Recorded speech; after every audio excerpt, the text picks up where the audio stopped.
শপথ গ্রহণের পর আজ মোদি মন্ত্রিসভার প্রথম বৈঠক। ডিটেল আপডেট নিয়ে আপনাদের সঙ্গে আমি রুমেলা। বিকেল ৫টা মানে একটু বাদেই শুরু বৈঠক। আজই মন্ত্রীদের দপ্তর বন্টন, কে পাচ্ছেন কোন মন্ত্রক, নজর সেদিকে। আপাতত আলোচনা করি, আমাদের প্রতিনিধি রাজা চট্টোপাধ্যায় রয়েছেন সরাসরি নয়াদিল্লি থেকে। রাজা, রুমেলা, আজকে এতক্ষণ আমরা মনে করছিলাম যে আজকেই দফতর বন্টন, কিন্তু তার সম্ভাবনা আজকে কম, অন্তত ঘোষণা হওয়ার সম্ভাবনা কম। যদি ইন্টারনালি হয় তাহলে সেটা সূত্র মারফত জানা যাবে। কিন্তু প্রধানমন্ত্রীর বাড়িতে আজকে ক্যাবিনেট বৈঠক রয়েছে। প্রথমেই বলে দিই, কোনো বিভ্রান্তি যাতে না থাকে দর্শকদের মনেও, এটা কিন্তু ক্যাবিনেট বৈঠক, কাউন্সিল অফ মিনিস্টার্সের বৈঠক নয়। এখানে কিন্তু যারা পূর্ণমন্ত্রী তারা থাকবেন, অর্থাৎ পূর্ণমন্ত্রী এবং রাষ্ট্রমন্ত্রী প্রতিমন্ত্রী মিলিয়ে যে ৭২ জন সবাই থাকবেন এমন নয়, শুধু পূর্ণমন্ত্রীরা এখানে থাকবেন। কাউন্সিল অফ মিনিস্টার্সের বৈঠক পরে হবে। প্রথমেই এটা হচ্ছে পূর্ণমন্ত্রীদের নিয়ে বৈঠক, এবং এই বৈঠকে কতগুলো এজেন্ডা নিশ্চয়ই অবশ্যই থাকবে। তার মধ্যে মনে করা হচ্ছে এক্সপেকটেশন যেগুলো, যে এই যে প্রধানমন্ত্রী গ্রামীণ আবাস যোজনা, যেটা একটা ফ্ল্যাগশিপ প্রজেক্ট এনডিএ গভর্নমেন্টের বা মোদী সরকারের, সেই প্রজেক্টে কিন্তু এবার বেনিফিশিয়ারির সংখ্যা বাড়তে পারে। এটা কিন্তু আজকে হলেও হতে পারে, একটা স্ট্রং চান্স আছে। যেগুলো প্রত্যাশা, নির্মলা সীতারামন অর্থমন্ত্রী, তিনি সম্ভবত এবারও তিনি অর্থমন্ত্রী হবেন, আবার নাও হতে পারেন। কিন্তু এর আগের সরকারে অর্থমন্ত্রী নির্মলা সীতারামন যখন ফেব্রুয়ারিতে ইন্টারিম বাজেট হয়েছিল, তখন বলেছিলেন যে আরও ২ কোটি মানুষকে আগামী ৫ বছরের জন্য গ্রামীণ আবাস যোজনায় বাড়িঘরের পয়সা দেওয়া হবে, বাড়ি তৈরির পয়সা দেওয়া হবে। সেই সংখ্যাটা কিন্তু এবার অ্যাপ্রুভড হবে, ২ কোটি, যেটা বাজেটে বলা হয়েছিল, আরও ২ কোটি অ্যাডিশনাল এই আগামী ৫ বছরের জন্য। এটা নিয়ে চর্চা হতে পারে, বা এটা প্রধানমন্ত্রী হয়তো ওখানে এই কথা জানাতে পারেন মন্ত্রীদের। দ্বিতীয় কথা যেটা চর্চা হতে পারে সেটা হচ্ছে এই বেনিফিটের যে অঙ্কটা, সেই অঙ্কটাও বাড়তে পারে। এখন যে টাকা পান ১ লাখ সামথিং ২টো দফায়, সেই টাকাটার পরিমাণও বাড়তে পারে। একটা ফ্ল্যাগশিপ প্রজেক্ট বলে বিষয়টাকে নিয়ে প্রথমেই আলোচনায় রাখলাম। এছাড়া আজকে প্রধানমন্ত্রী যেটা করবেন খুব সম্ভবত, একটু আগেই আমরা সুকান্ত মজুমদারের সঙ্গে প্রেস কনফারেন্স হলো বঙ্গভবনে, সেখানে আমরা প্রশ্ন করেছিলাম যে আপনারা কতক্ষণে জানতে পারবেন যে কে কোন মন্ত্রক পাচ্ছেন। সুকান্ত মজুমদার কিন্তু বললেন যে প্রধানমন্ত্রী জানিয়েছেন, এটা মন্ত্রীদের জানিয়েছেন, হয়তো ইনফরমালি জানিয়েছেন যে ৪৮ থেকে ৫০ ঘন্টা মতো সময় লাগবে দফতর বন্টন হতে। ফলে আজ রাত্রিবেলাতেই যে পুরোটা জানা যাবে এমনও কিন্তু নাও হতে পারে।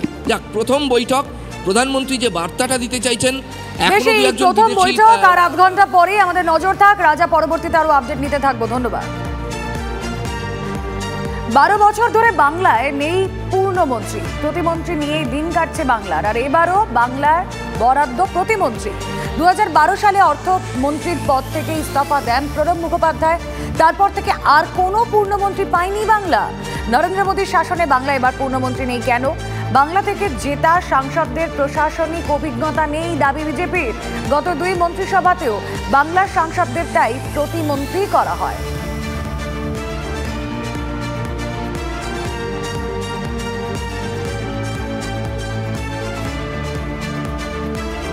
মন্ত্রী হলেন সুকান্ত মজুমদার। এবার বঙ্গ বিজেপির সভাপতি পদে রদবদল প্রায় নিশ্চিত।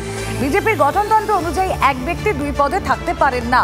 সেই হিসেবে বালুরঘাটের সাংসদকে রাজ্য বিজেপি সভাপতির পদ ছাড়তেই হচ্ছে। কিন্তু কে পাবেন বঙ্গ বিজেপির দায়িত্ব? ঘুরপাক খাচ্ছে একাধিক নাম, যার মধ্যে অন্যতম শুভেন্দু অধিকারী। দিলীপ ঘোষকে সভাপতির চেয়েও জোরালো আওয়াজ উঠছে কর্মীদের মধ্যে। চর্চায় রয়েছে পুরুলিয়ার ২ বারের সাংসদ জ্যোতির্ময় সিং মাহাতোর নাম। মহিলা মুখ হিসেবে লকেট চট্টোপাধ্যায়ের নামও জল্পনায় ভাসছে। ঘুরপাক খাচ্ছে আলিপুরদুয়ারের সাংসদ মনোজ টিগ্গার নাম। রাজ্য সভাপতি পদে নতুন নাম প্রস্তাব করলেন, এরকম কোনো বিষয় এখন দলের সামনে আসেনি। দল আমাকে বলেওনি প্রস্তাব করার কথা। আপাতত আমি রাজ্য সভাপতি আছি, সেটা দল ঠিক করবে। তবে দল আপাতত আমাকে রাজ্য সভাপতি রেখেছে। যতদিন রাজ্য সভাপতির পদে অন্য কেউ না আসীন হচ্ছে, ততদিন পর্যন্ত রাজ্যের দায়িত্ব আমার। নিয়ম মতো কি আপনাকেই প্রাথমিক কোনো নাম প্রস্তাব করতে হবে? এরকম কোনো নিয়ম নেই। আমরা এখন সর্বভারতীয় স্তরে ইন্ডিয়া অ্যালায়েন্সকে আরও মজবুত করে এই নরবরে সরকারকে ধাক্কা দেওয়ার জন্য সর্বভারতীয় স্তরে প্রস্তুতি নেওয়া হচ্ছে, এবং এই রাজ্যে মমতা ব্যানার্জিকে সামনে রেখে আরও বেশি করে উন্নয়নের জোয়ার আনতে তৃণমূল কংগ্রেস ব্যস্ত। যারা মানুষের রায় পর্যদুস্ত হয়, সেই দলের কে সভাপতি হবে কে হবে না সেই নিয়ে মাথা ব্যথা আমাদের নেই। ভোটে হারের জের জলের লাইন কেটে দেওয়ার অভিযোগ। চুঁচুড়া বিধানসভার ব্যান্ডেল পঞ্চায়েতের হার তৃণমূলে।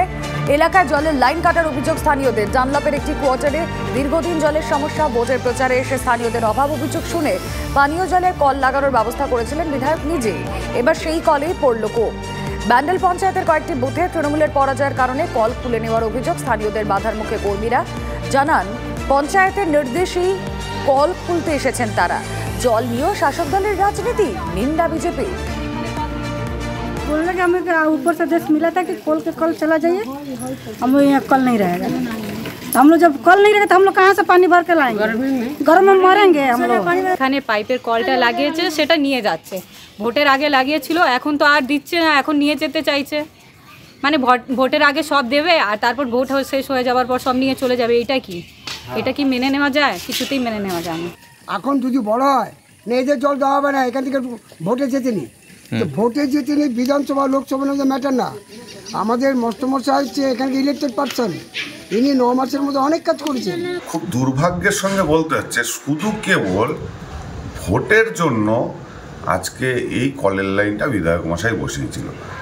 এখন দেখা যাচ্ছে যেহেতু ওই জায়গা থেকে বিজেপি লিড দিয়েছে, তৃণমূলকে ওখানে ভোট দেয়নি ওখানকার মানুষ, যার কারণে এই এখন কলের লাইন বিধায়ক মশাইয়ের নেতৃত্বে খুলে দেওয়া হচ্ছে।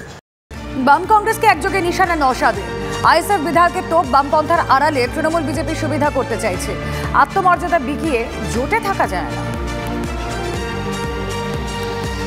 পন্থীরা, বিশেষ করে সিপিএম পন্থীরা যেটা বলছেন তা হলো আপনারা জোট করেননি, সেই সুবিধাটা তৃণমূল কংগ্রেস ভোট বাক্স। শুনুন, যারা দিনের বেলায় বামপন্থী, রাতের বেলায় ধান্দাপন্থী, তারা এই ধরনের কথা বলতে পারে। প্রকৃত বামপন্থা যারা বিশেষ, তাদেরকে আমি সম্মান জানাই, বামপন্থাকে আমি সম্মান জানাই। কিন্তু যারা বামপন্থার আড়ালে তৃণমূল আর বিজেপিকে সুবিধা করতে চাইছে, তাদেরকে আমি ধিক্কার জানাই। তারা হয়তো বলতে পারে। জোট ছেড়ে তো বেরিয়েছে প্রথম কংগ্রেস। মোহাম্মদ সেলিম সাহেবদের মুখে কথা নেই তো, বিমানবাবুদের মুখে কথা নাই তো, যে কেন কংগ্রেস বেরিয়ে গেল, সেটা কথা বলছে না। আত্মমর্যাদাকে বিকিয়ে দিয়ে তো জোটে থাকা যায় না। আত্মমর্যাদাকে বজায় রেখে জোটে থাকার পক্ষে আমরা। কিন্তু আপনি এই বামপন্থীদের সমর্থন নেই তো বিধায়ক হয়েছে। হ্যাঁ, আমি সংযুক্ত মোর্চার বিধায়ক তো এখনও বলছি নিজেকে। তাহলে এখন তো আর সংযুক্ত মোর্চাটাই নেই। না থাকলো, কিন্তু কন্টেস্ট যখন করেছি সংযুক্ত মোর্চা হয়ে, আপনি সেই সুবিধাটা নিয়েছিলেন, এখন আর দলের আমরা জোট শেষ আমরা বলিনি।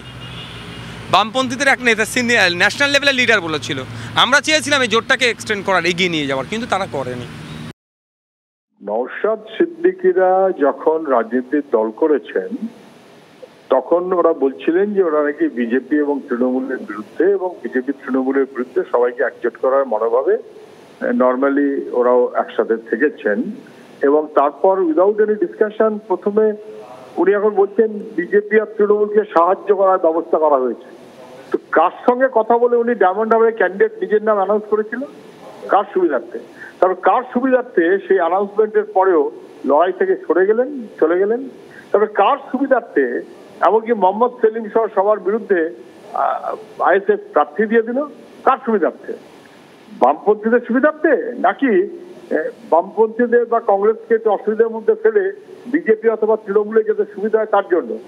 সেটা তো ওকে বলতে হবে।